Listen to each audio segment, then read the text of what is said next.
आज फिर वही बूढ़ी औरत को देखकर सुमित गुस्से में बोला, तुमसे कितनी बार कहा है यहाँ मत खड़ी रहा करो।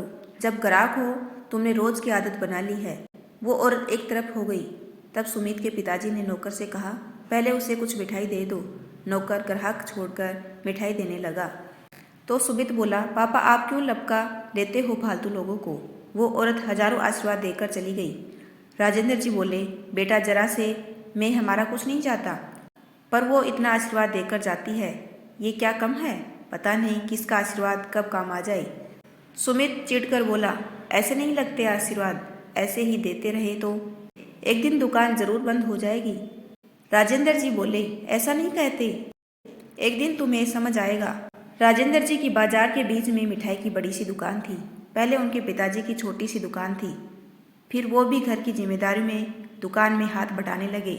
जब छोटे थे तब से पिताजी को देख रहे थे, जो भी मांगने आता पिताजी उनको जरूर कुछ न कुछ देते। तब वो भी यही कहते थे तो पिताजी समझाते, अच्छे कर्म का फल अच्छा ही होता है।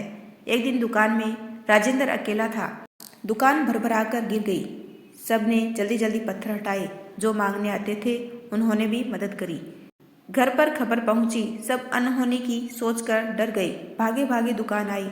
तभी एक वृद्ध आदमी जिसको वो रोज नाश्ता कराते थे बोला, कुछ नहीं होगा तुम्हारे बेटे को, उसके भला मुझे लग जाए। और ईश्वर से दुआ करने लगे। सबके आशीर्वाद से राजेंद्र सही सलामत बच गया। तब से उसको भी विश्वास हो गया कि सबका आशीर्वाद लेते रहना, किसी का दिल नहीं दुखाना चाहिए। सुमित को पसंद नहीं था, उसका कहना भी सही था कि इन लोगों को बढ़ावा नहीं देना चाहिए। राजेंद्र जी कुछ नहीं कहते थे, पर वो माताजी को जाने क्यों मना नहीं कर पाते थे। कुछ न कुछ उसे जरूर देते थे। इसी बात पर दोनों की अनबन होती रहती। दिन गुजर गए। सुमित का लड़का 3 साल का हो गया। आज दुकान से चुपचाप निकल गया। तभी सामने से आवाज आई, अरे कौन टकरा गया। गाड़ी से देखा तो वहीं औरत घायल पड़ी थी। सामने सुमित का बेटा गिरा हुआ था। घबरा कर सब वहां पहुंचे। सुमित की जान तो हलक में आ गई कि बेटा यहाँ कैसे आ गया। फिर पता चला गाड़ी से टकराने वाला था। वहीं औरत ने उसे देखकर बचाने के चक्कर में खुद टकरा गई। सुमित ने जल्दी से उन्हें अस्पताल पहुंचाया और पिताजी से माफी मांगी। आज उसे समझ आ गया कि आशीर्वाद क्यों जरूरी है। जाने किस रूप में उसका फल तुमको मिलता है। इस कहानी के माध्यम से मेरा मकसद किसी बेकार के बढ़ाव को देना नहीं, बल्कि मजबूर की मदद करना है। कभी कभी हमारी छोटी सी मदद से हमें कई गुना फल मिल जाता है, जो हमें बाद में महसूस होता है।